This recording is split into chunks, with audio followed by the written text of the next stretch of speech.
तुम दोनों एक दूसरे के साथ खुश हो तो फिर मुझे क्यों गुस्सा आएगा।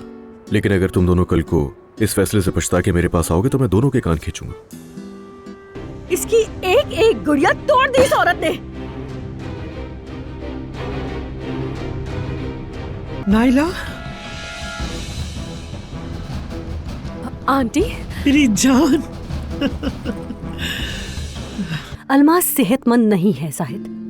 उसने एक बच्ची पर रहम नहीं किया, उसके खिलौने तोड़ दिए। उस औरत के दिल में सिर्फ और सिर्फ नफरत और कीना है। ये मेरा मोहल्ला है। तो मतलब मेरी प्यारी साबका बीवी इस मोहल्ले में पली बड़ी है। हाँ, यहाँ खेलते हुए मुझे बाबा के पास ले जाओगी अपने? उनसे मैं कुछ बात करना चाहता हूँ।